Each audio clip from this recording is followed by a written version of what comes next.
राधे राधे भक्तों। आज हम आपको सुनाते हैं शुक्रवार व्रत की कथा और पूजा विधि। तो चलिए सुनते हैं। शुक्रवार के दिन माँ संतोषी का व्रत पूजन किया जाता है। इस पूजा के दौरान माता की आरती, पूजा तथा अंत में माता की कथा सुनी जाती है। आइए जानें शुक्रवार के दिन की जाने वाली संतोषी माता की व्रत कथा और पूजा विधि। एक बुढ़िया थी, उसके 7 बेटे थे। 6 कमाने वाले थे जबकि एक निकम्मा था। बुढ़िया छठों बेटे की रसोई बनाती थी, भोजन कराती और उनसे जो कुछ जूठन बचता वो सातवें को दे देती थी। एक दिन वह पत्नी से बोला, देखो मेरी माँ माँ को मुझ पर कितना प्रेम है। वह बोली, क्यों नहीं, सबका जूठा जो तुमको खिलाती है। वह बोला, ऐसा नहीं हो सकता, मैं जब तक आंखों से न देख लूँ मान नहीं सकता। बहू हंसकर बोली, देख लोगे तब तो मानोगे। कुछ दिन बाद त्यौहार आया। घर में 7 प्रकार के भोजन और चूरमे के लड्डू बने। वह जांचने के लिए सिर का दुखने का बहाना कर पतला वस्त्र सिर पर ओढ़ रसोई में सो गया। वह कपड़े में से सब कुछ देखता रहा। छठों भाई भोजन करने आए। उसने देखा माँ ने उनके लिए सुंदर आसन बिछा, नाना प्रकार की रसोई परोसी और आकर करके उन्हें जमाया। वह देखता रहा। छठों भाई भोजन करने उठे तब माँ ने उनकी जूठी थालियों में से लड्डुओं के टुकड़े उठाकर एक लड्डू बनाया और जूठन साफ कर बुढ़िया माँ ने उसे पुकारा, बेटा छठों भाई भोजन कर गए हैं, अब तू ही बाकी है, उठ अब तू कब कुछ खा ले। वह कहने लगा, माँ मुझे भोजन नहीं करना है, मैं अब परदेश जा रहा हूँ। माँ ने कहा, कल जाता हो तो आज चला जा। वह बोला, हाँ आज ही जा रहा हूँ। यह कहकर वह घर से निकल गया। चलते समय पत्नी की याद आ गई। वह गौशाला में कंडे उपले थाप रही थी। वह जाकर बोला, हम जावे परदेश, आवेंगे कुछ काल, तुम रहियो संतोष से, धर्म आपनो पाल। वह बोली, जाओ पिया आनंद से, हमारो सोच हटाए, राम भरोसे हम रहे, ईश्वर तुम्हें सहाय। 2 निशानी आपन देख धरू में धीर, सुतिमति हमारी बिसराई हो, रखियो मन गंभीर। वह बोला, मेरे पास तो कुछ नहीं है, यह अंगूठी है, सो ले लो और अपनी कुछ निशानी मुझे दे दो। वह बोली, मेरे पास क्या है, यह गोबर का भरा हाथ है। यह कहकर उसकी पीठ पर गोबर के हाथ की थाप मार दी। वह चल दिया। चलते चलते दूर देश पहुंचा। वह एक साहूकार की दुकान थी, जहाँ वहाँ जाकर वह कहने लगा, भाई मुझे नौकरी पर रख लो। साहूकार को ज़रूरत थी। वह बोलकर रह जा। लड़के ने पूछा, तनख्वाह क्या दोगे। साहूकार ने कहा, काम देकर दाम मिलेंगे। साहूकार की नौकरी मिली। वह सुबह 7 बजे से रात 10 बजे तक नौकरी पर जाने लगा। कुछ दिनों में दुकानदार का सारा लेन देन, हिसाब किताब और ग्राहक का माल बेचना सारा काम करने लगा। साहूकार के 7-8 नौकर थे। वे सब चक्कर खाने लगे। यह तो बहुत होशियार बन गया। सेठ ने भी काम देखा और 3 महीने में उसे आगे मुनाफे का हिस्सेदार बना दिया। वह कुछ वर्ष में ही नामी सेठ बन गया और मालिक सारा कारोबार उस पर छोड़कर चला गया। पति की अनुपस्थितियों में सास का अत्याचार। उसकी पत्नी को सास ससुर देखने लगे। सारी गृहस्थी का काम करा के उसे लकड़ी लेने के जंगल में भेजते। इस बीच घर के आटे से जो भूसी निकलती उसकी रोटी बनाकर रख दी जाती और पूरे फूटे नारियल की नारली में पानी। एक दिन और लड़की लकड़ी लेने जा रहे थे। रास्ते में बहुत सी स्त्रियां संतोषी माता का व्रत करते हुए दिखाई दी। संतोषी माता का व्रत वह वहीं खड़ी होकर कथा सुनने लगी और पूजा, बहनों तुम किस देवता का पूजन करती हो और उसे करने से क्या फल मिलता है। यदि तुम इस व्रत का विधान मुझे समझा कर कहोगे तो मैं तुम्हारा बड़ा एहसान मानूंगी। तब उनमें से एक स्त्री बोली, सुनो यह संतोषी माता का व्रत है। इसको करने से निधनता दरिद्रता का नाश होता है और जो कुछ मन में कामना हो सब संतोषी माता की कृपा से पूरी होती है। तब उसने उस व्रत की विधि पूछी। संतोषी माता की व्रत की विधि। वह भक्ति स्त्री बोली, 1.25 आने का गुड़ चना लेना और इच्छा हो तो 5.25 आने का लेना। 1.25 रुपये का ही सहूलियत के अनुसार लाना। बिना परेशानी और श्रद्धा से प्रेम से जितना भी बन सके सवाई लगा लेना। प्रत्येक शुक्रवार को निराहार रहकर कथा सुनना। इसके बीच क्रम टूटे नहीं। लगातार नियम पालन करना। सुनने वाला कोई न मिले तो दीपक जलाकर उसके आगे या जल के पात्र को सामने रखकर कथा कहना। जब यह कार्य सिद्ध न हो तो नियम का पालन करना और कार्य सिद्ध हो जाने पर व्रत का उद्यापन करना। 3 मास में माता का फल पूरा करती है। यदि किसी के ग्रह खोटे भी हो तो वह भी माता का वर्ष भर में कार्य सिद्ध करती है। यह फल सिद्ध होने पर उद्यापन करना चाहिए, बीच में नहीं। उद्यापन में 2.5 सेर आटे का खाजा तथा इसी परिणाम से खीर तथा चने का साग करना चाहिए। 8 लड़कों को भोजन कराना। जहाँ तक मेरे देवर जेठ भाई बंधु के हो तो मिले तो रिश्तेदारों और के पास पड़ोसियों को बुलाना, उन्हें भोजन करा, यथाशक्ति दक्षिणा दे माता का नियम पूरा करना चाहिए।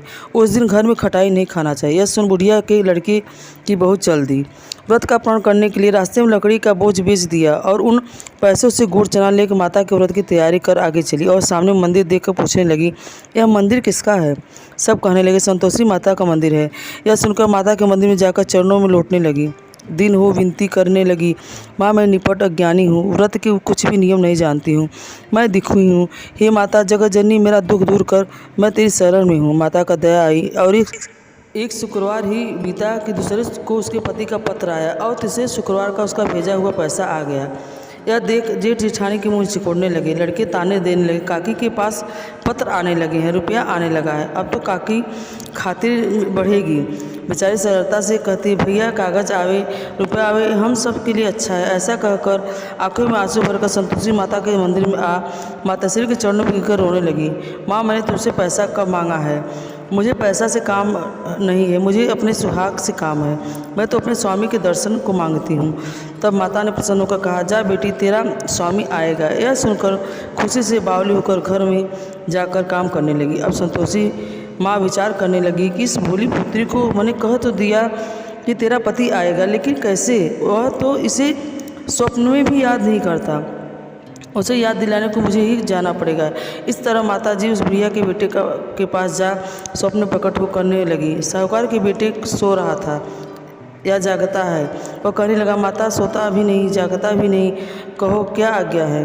माँ कहने लगी, तेरे घर बार कुछ है कि नहीं? ऊपर मेरे माँ बाप सब कुछ है, माँ बाप के है, बहू है, क्या कमी है? माँ बोली, भोले पुत्र तेरी बहू घोर कष्ट उठा रही है, तेरे माँ बाप उसे परेशानी दे रहे हैं, वह तेरे लिए तरस रही है, तू उसकी सुध ले। वह बोला, माता जी यह तो मालूम है, परंतु जाऊँ तो कैसे? प्रदेश की बात है, लेन देन का कोई हिसाब नहीं है, कोई जाने का रास्ता नहीं है, आता कैसे चला जाऊँ? माँ कहने लगी, मेरी बात मान, सवेरे नहा धोकर संतोषी माता का नाम ले, घी का दीपक जला, दंडौत कर दुकान पर जा बैठ और देखते देखते सारा लेन देन चूक जाएगा, जमा का माल बिक जाएगा और साझे होते होते धन का भार ढेर लग जाएगा। अब बूढ़े की बात मानकर वह नहा धोकर संतोषी माता को दंडौत का दीपक जला दुकान पर जा बैठा। थोड़ी देर में देने वाले रुपया लाने लगे, लेने वाले हिसाब लेने लगे, कोठे भरे सामान से खरीदकर नकद दाम दे सौदा करने लगे। शाम तक धन का भारी ढेर लग गया। मन में माता का नाम लेकर चमत्कार देख प्रसन्न होकर घर जाने के वास्ते गहना कपड़ा सामान खरीदने लगा। यहाँ काम से निपट तुरंत घर वालों को रवाना हुआ। उधर उसकी पत्नी जंगल में लकड़ी लेने जाती है और लौटते वक्त माता के मंदिर में विश्राम करती है, तो उसके प्रतिदिन रुकने का जो स्थान ठहरा धूल उड़ती देख वो माता से पूछती है, हे माँ यह धूल कैसी उड़ रही है? माँ कहती है, हे पुत्री तेरा पति आ रहा है, अब तू ऐसा कर, लकड़ियों के 3 बोझ बना ले, एक नदी के किनारे रख और दूसरा मेरे मंदिर पर, वह तीसरा अपना सिर पर। तेरे पति को लकड़ियों का गट्ठर देख मोह पैदा होगा, वहाँ यहाँ रुकेगा और नाश्ता पानी खाकर माँ से मिलने जाएगा। तब तू लकड़ियों का बोझ उठाकर जाना और चौक में गट्ठर डालकर जोर जोर से आवाज़ लगा कर लो, सासू जी लकड़ियों का गट्ठर लो, भूसी की रोटी दो, नारियल के कपड़े में पानी दो। माता जी से बहुत अच्छा कहकर वह प्रसन्न मन से लकड़ियों के 3 गट्ठर बनाई और एक नदी के किनारे पर और एक माता जी के मंदिर में रख वह इतने में मुसाफिर आ पहुंचा। सूखी लकड़ी देखकर उसकी इच्छा उत्पन्न हुई कि हम यहीं पर विश्राम करते हैं और भोजन बनाकर खा पीकर गांव जाए। इसी तरह रुककर भोजन बना विश्राम करके गांव को गया, सबसे प्रेम से मिला। उसी समय सिर पर लकड़ी का गट्ठर लिए वह उतावली सी आती है और लकड़ियों का भारी बोझ आंगन में डालकर जोर से 3 आवाज़ देती है, लो सासू लकड़ियों का गट्ठर लो, भूसी की रोटी दो, आज मेहमान कौन आया है? यह सुनकर उसकी सास बाहर आई और अपने दिए हुए कष्टों को बुलाते ही तो कहती है, बहू ऐसा क्यों करती है? तेरा मालिक ही तो आया है, आ बैठ, मीठा भात खा, भोजन कर, कपड़े गहने पहन।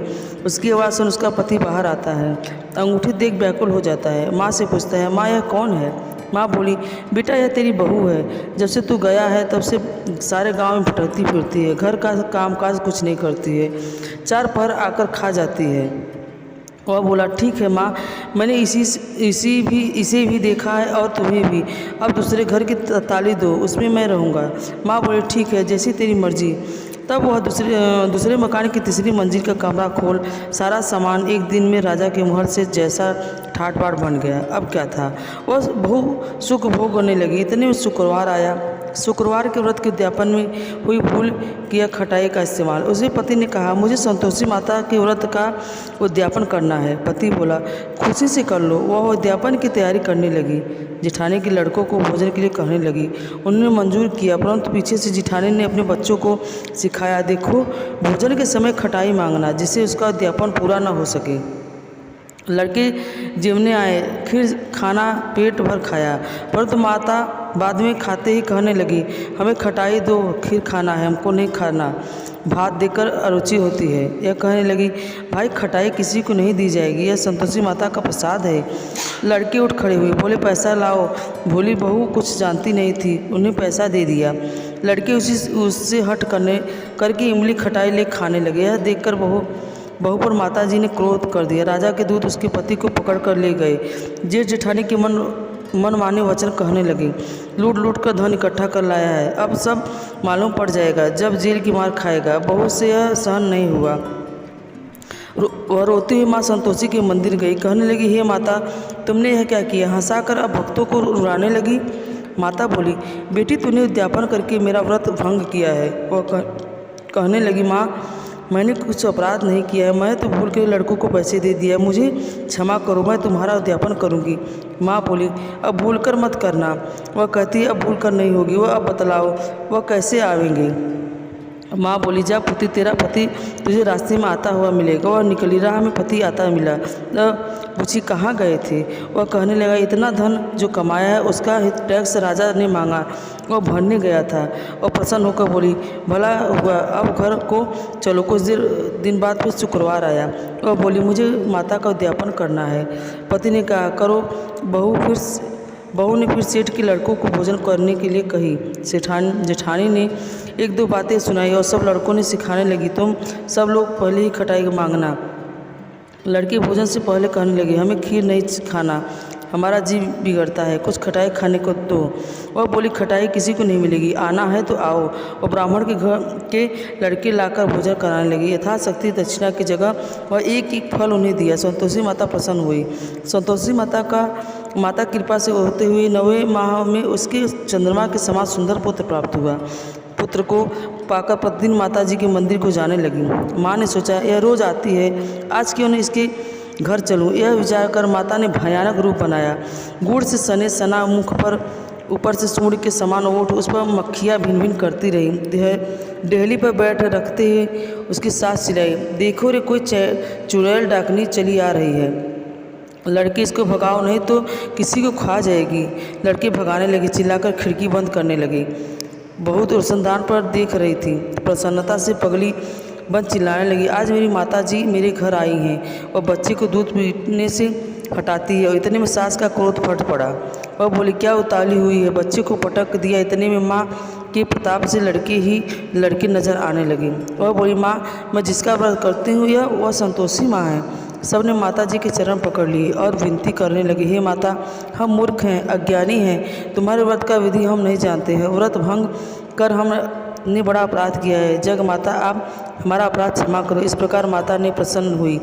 बहू को प्रसन्न हो, जैसा फल दिया है वैसे माता सबको दो, जो पढ़े उसका मनोरथ पूर्ण करो। हे माँ संतोषी, आपकी जो पूजा पाठ, जो व्रत विधि कथा करता है, आप उसकी सब मनोकामना पूर्ण करती हैं। भक्तों, आपको यह कथा कैसी लगी? अगर आपको यह कथा अच्छी लगी हो तो हमें कमेंट करके बताएं। अगर आप हमारे चैनल पर नए हैं तो हमें सब्सक्राइब करें। राधे राधे।